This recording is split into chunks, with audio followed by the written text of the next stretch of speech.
Hola, ¿cómo están? Bienvenidas y bienvenidos a esta nueva edición de Entrevistas CNN. Hoy vamos a hablar de salud, pero de una muy relevante y que tiene relación con la salud mental.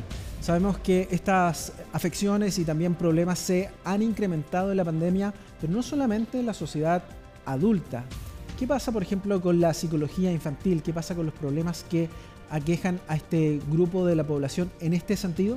Para eso vamos a tomar contacto ahora junto a Carlos Morales, quien es psicólogo y académico de la Facultad de Psicología y Humanidades de la Universidad San Sebastián. Carlos, ya te vemos en pantalla. Muchas gracias por estar junto a nosotros. Muchas gracias a ustedes. Perfecto, yo lo decía, la pandemia es un factor relevante en torno al incremento de problemas en salud mental, pero ¿qué pasa con este grupo de la población que evidentemente requiere otro tipo de tratamientos y otro tipo de atención? ¿Cuál es el contexto actual en este sentido? ¿Te refieres al contexto actual de la salud mental infantil? Claro, A propósito de la pandemia, además. claro, y cómo eventualmente podemos ir identificando los inconvenientes y también problemas que tiene justamente este grupo etario. Vale, bueno, hay hartas cosas que decir ahí. Eh, una cuestión difícil en rigor de poder entender es alteraciones de la salud mental infantil, precisamente porque tenemos una manera de entender el comportamiento infantil de manera muy adulta todavía. Es decir, por ejemplo, todavía le preguntamos a los niños cuando tienen alguna aflicción o algún dolor, que nos expliquen qué les pasa. ¿No? Y no tienen todavía los niños necesariamente las palabras o las comprensiones para contar, para aclarar a la adultez, a los cuidadores, a las cuidadoras, profesores, profesoras, lo que efectivamente les está pasando. De hecho, no es algo que tengan que poder decir necesariamente, sino que más bien es algo que tenemos como profesionales o cuidadores o personas que trabajamos con infancia que aprender a interpretar, que aprender a entender. Y tú de ahí apuntas a una pregunta muy pertinente que tiene que ver con cuáles son los indicadores o con qué vamos a comparar una conducta que pudiésemos entender como, con muchas comillas, esta palabra normal, de una que pudiese requerir atención psicológica, ¿sí? Hay que decir que la normalidad es una palabra problemática porque esta varía por contextos, ¿sí? Pero si tenemos que decir si tenemos que hablar de algunos indicadores, tenemos que centrarnos en alteraciones del comportamiento y del ánimo. Es decir, es esperable que la infancia, por ejemplo, desarrolle ciertas conductas de descanso, de dormir, desarrolle ciertas conductas de interacción social, desarrolle ciertas facilidades para comunicar y para disfrutar la vida dentro de lo posible, ¿no?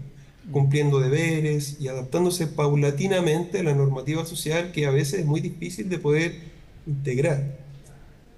Cuando esos procesos se ven alterados, cuando hay dificultades para conciliar el sueño, habiéndolo podido conciliar, cuando hay alteraciones de las funciones de excreción, de orina, ¿no? Por ejemplo, habiéndose controlado el esfínter. Cuando hay alteraciones en las actividades placenteras, lo que antes era gustoso ya no se hace con gusto o no se busca realizar.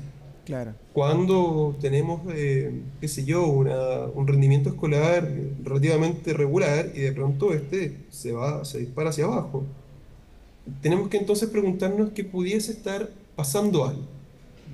Ya con esa idea de que pudiese estar pasando algo, estamos en un mejor terreno para proceder adecuadamente. Es como cuando a tu hijo le duele el diente, bueno, tú piensas en llevarlo al dentista, ¿no?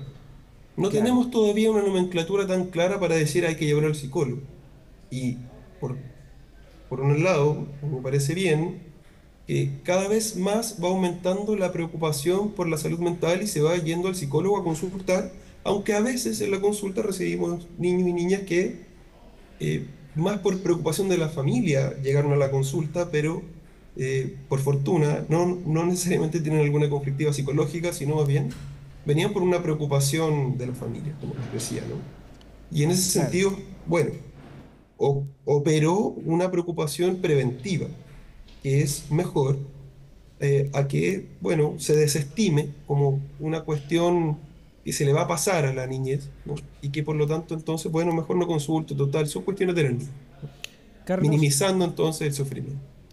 sí es muy relevante el contexto que nos entregas de forma inicial, hablando fundamentalmente de estos indicadores que son fundamentales tanto en la prevención como en los tratamientos.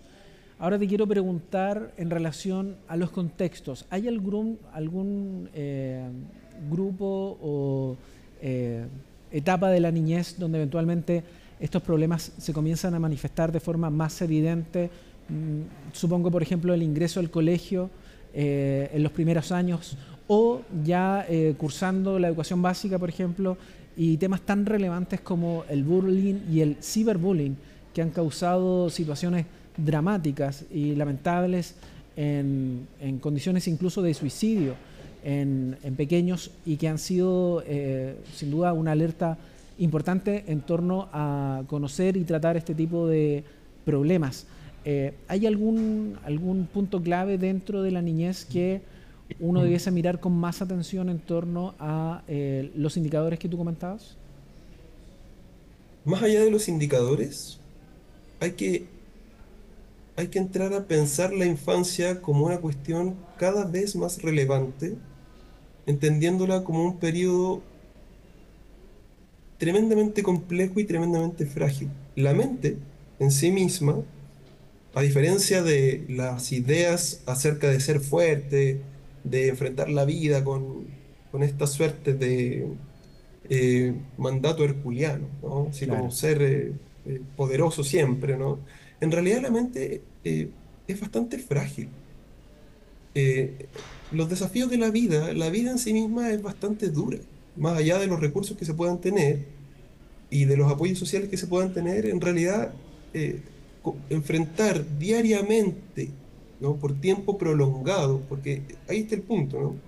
No tener espacios de reenergización en general, como nos pasa en la vida adulta y en la vida escolar, estamos durante mucho tiempo bajo importantes tensiones que no necesariamente las resolvemos y que por lo tanto se van acumulando, ¿sí? Y que de repente, por la aparición de un síntoma, las constatamos, ¿sí? Estoy diciendo esto para, primero, centrar que la mente es frágil claro. y que, como cualquier, voy a hacer una comparación, si tú presionas mucho un músculo, lo vas a herir. ¿Por qué con la mente no tenemos esa noción? ¿Sí? Y mira lo que voy a decir además. Si con la mente pasa eso, imagínense con la mente infantil, Mm, una mente que está en proceso de constitución. Vamos a decir que la mente siempre está en proceso de constitución, pero que en la infancia y en la adolescencia ocurren ciertas situaciones en las cuales la mente se va, por decir así, eh, afianzando. ¿Mm? claro. Y son periodos, por lo tanto, particularmente importantes, porque al ser tan frágiles, no cuentan con los recursos para ordenar la vida como lo hace la mente adulta.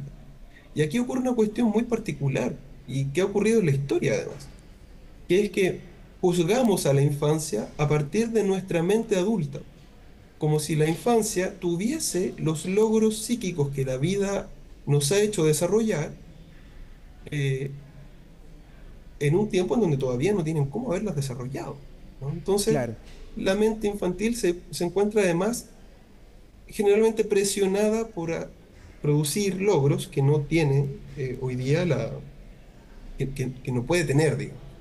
Entonces, en ese momento, si la mente está sobretensionada, sobreexigida, ya sea por sus condiciones internas, el cuerpo y los cambios que este produce, o los contextos, y ahí entra tu pregunta, a los cambios, ¿no? Y además a la hostilidad con la que estos cambios pueden operar, nos encontramos en situaciones que le llamamos factores de riesgo, ¿no? Para producir algún tipo de aflicción en la vida mental. Entonces, por ejemplo, si yo absolutamente. llego a una escuela y esta escuela está llena de jovencitos que van a atacarme por algún defecto, como suele ocurrir, porque la violencia y la agresión en la escuela es algo común.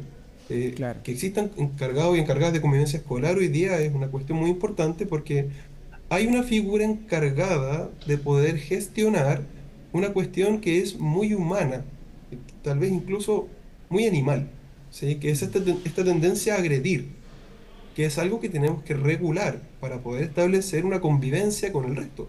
Todos debimos hacer ese trabajo, todos y todas, ¿sí? Debimos hacer ese trabajo para poder establecer una convivencia relativamente operativa con la cultura, con la sociedad. Si no hacemos eso, vamos al metro, nos topamos un topón con alguien y a matar, ¿no? Sí, claro. Es porque regulamos eso que podemos trabajar y podemos convivir. Pero entonces, efectivamente, los contextos son fundamentales y es necesario que en las familias, en las escuelas, existan reguladores, personas que puedan interceder en estos impulsos que están todavía la vida infantil, la vida adolescente, aprendiendo a regular. Que si Claro. bien a los adultos y adultas nos cuesta, imagínense en ese periodo, en donde es tan importante la regulación y el apoyo de gente, de las personas encargadas en beneficio de Carlos, estos aprendizajes. ¿Mm? absolutamente. De hecho, es un tema muy interesante que comprende muchas aristas, pero qué importante ese llamado final que señalabas tú sobre profesionales y también personas que puedan alertar este tipo de situaciones, sobre todo en una etapa tan fundamental como lo es la niñez, que marca toda nuestra vida, por supuesto, de efectivamente tener los tratamientos oportunos y enfrentar este tipo de problemas. Carlos, se nos acabó el tiempo, se nos hizo cortísimo, pero te queremos agradecer de haber estado acá en CNN hablando de este importante tema. Muchas gracias a ustedes por darle lugar a este tema tan relevante. ¿Sí?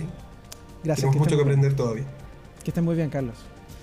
Cariños, Recuerden que que a estén través de nuestra pantalla cada sábado tenemos entregas de nuestro programa de salud mental Sanamente junto a Paloma Ávila, donde abordamos este tipo de temas y también muchos otros en torno a algo tan relevante como lo es justamente nuestra salud mental. Usted recuerde también que puede revisar estas entrevistas en nuestras plataformas digitales y siga la compañía de nuestro canal porque nos vamos a volver a ver en una nueva edición de Entrevistas CNN. Que estén muy bien.